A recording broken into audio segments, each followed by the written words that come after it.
Breaking news చూస్తున్నాం. ఎన్నికల్లో fight చేయడం గెలవడం తన రక్తంలోనే ఉందని ఆసక్తికరమైన వ్యాఖ్యలు చేశారు దానం నాగేందర్. ఎమ్మెల్యే అనర్హత వేటు అంశంపై ఖైరతాబాద్ ఎమ్మెల్యే దానం నాగేందర్ తనదైన శైలిలో స్పందించారు.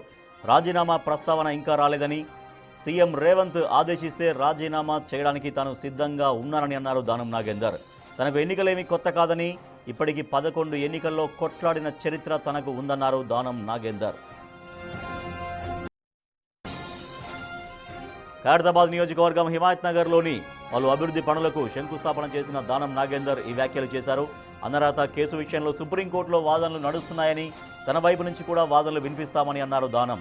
రేవంత్ రెడ్డి మరో 10 ఏళ్ల పాటు ముఖ్యమంత్రిగా కొనసాగితేనే రాష్ట్రం అభివృద్ధి పదంలో దూసుకెళ్తుందన్నారు. రైజింగ్ తెలంగాణ కోసం తలపెట్టిన గ్లోబల్ సమ్మిట్ను రాష్ట్ర ప్రభుత్వం విజయవంతంగా నిర్వహిస్తుందని కామెంట్స్ చేశారు దానం నాగేందర్.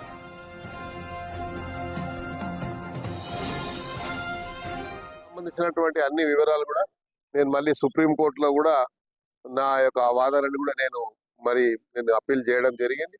అది ఇంకా కోర్టులో పెండింగ్ ఉంది కాబట్టి సుప్రీంకోర్టులో ఉంది, అదేవిధంగా స్పీకర్ గారి దగ్గర ఉంది. నేను మళ్ళీ సుప్రీంకోర్టు కూడా నా ప్రత్యేకంగా కూడా నేను కూడా అప్పీల్ కావడం జరిగింది. సందర్భాన్ని బట్టి అది నిర్ణయం తీసుకుంటాం. ఇంకా దాని గురించి ఏం చర్చ జరగలేదు. మరి ముఖ్యమంత్రి గారు అందరూ ఆలోచించిన తర్వాత అలాంటి పరిస్థితి వచ్చినప్పుడు నేను ఎన్ని ఎలక్షన్లు కొట్లాడినా మీకు తెలుసు, ఇప్పటి వరకు సుమారు 11 ఎలక్షన్లు కొట్లాడాను. ఎలక్షన్ నాకేం కొత్త కాదు, ఫైట్ చేయడం నాకేం కొత్త కాదు. ప్రధానంగా ముఖ్యమంత్రి గారు ఈ మధ్య కాలంలో ఎక్కడైనా హైదరాబాద్ సిటీ మనం ఇక రైజింగ్ సిటీగా ఉన్నటువంటి సందర్భంలో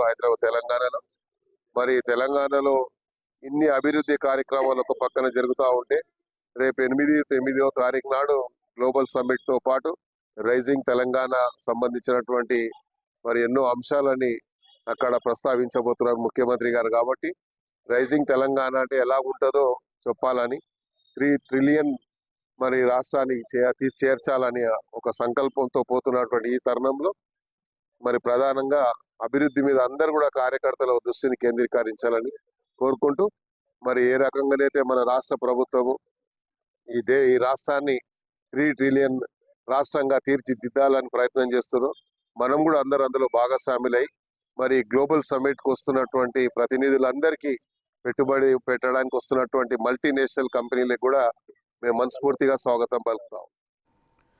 రైట్, ఎనీ టైం రెడీ అంటున్నారు ఎన్నికలకు ఎమ్మెల్యే దానం నాగేందర్. ఎన్నికల్లో ఫైట్ చేయడం, ఆ ఫైట్లో గెలవడం తన రక్తంలోనే ఉందంటూ కామెంట్స్ చేశారు దానం నాగేందర్. ఎమ్మెల్యేల అనర్హత అంశంపైన ఖైరతాబాద్ ఎమ్మెల్యే దానం నాగేందర్ ఈ రకంగా తనదైన శైలిలో రియాక్ట్ అయ్యారు. రాజీనామా చేయబోతున్నారన్నటువంటి వార్తలు వస్తున్న నేపథ్యంలో రాజీనామా ప్రస్తావన గురించి మాట్లాడారు దానం నాగేందర్. రాజీనామా ప్రస్తావన లేనే లేదు. ఒకవేళ ముఖ్యమంత్రి రేవంత్ రెడ్డి గనక రాజీనామా అంటే రాజీనామా చేయడం కోసం సిద్ధంగా ఉన్నట్టు, ఎన్నికల్లో మళ్ళీ ఎదుర్కొని నిలబడి గెలిచేందుకు తాను సిద్ధంగా ఎనీ టైం ఉన్నట్టుగా చెబుతున్నారు దానం నాగేందర్. ఎన్నికల్లో నిలబడడం, కొట్లాడడం తనకు కొత్త కాదంటున్నారు. తన రాజకీయ ప్రస్థానంలో ఇప్పటికీ 11 ఎన్నికల్లో కొట్లాడిన చరిత్ర తనకు ఉంది అంటున్నారు దానం నాగేందర్. సంబంధించినటువంటి అన్ని వివరాలు కూడా నేను మళ్ళీ సుప్రీంకోర్టులో కూడా నా యొక్క వాదనని కూడా నేను అప్పీల్ చేయడం జరిగింది.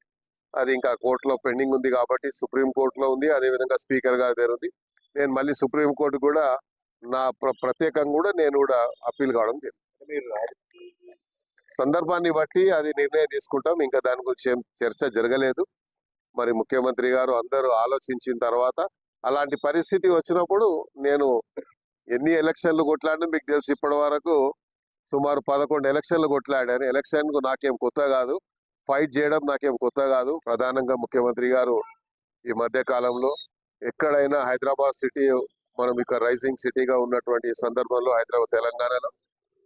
తెలంగాణలో ఇన్ని అభివృద్ధి కార్యక్రమాలు ఒక పక్కన జరుగుతూ ఉంటే, రేపు 8-9వ తారీఖు నాడు గ్లోబల్ సమ్మిట్ తో పాటు రైజింగ్ తెలంగాణ సంబంధించినటువంటి ఎన్నో అంశాలని అక్కడ ప్రస్తావించబోతున్నారు ముఖ్యమంత్రి గారు. కాబట్టి రైజింగ్ తెలంగాణ అంటే ఎలా ఉంటుందో చెప్పాలని, 3 ట్రిలియన్ రాష్ట్రానికి చేర్చాలని ఒక సంకల్పంతో పోతున్నటువంటి ఈ తరుణంలో ప్రధానంగా అభివృద్ధి మీద అందరూ కూడా కార్యకర్తల దృష్టిని కేంద్రీకరించాలని కోరుకుంటూ, ఏ రకంగానైతే మన రాష్ట్ర ప్రభుత్వము ఈ రాష్ట్రాన్ని 3 ట్రిలియన్ రాష్ట్రంగా తీర్చిదిద్దాలని ప్రయత్నం చేస్తున్నాం.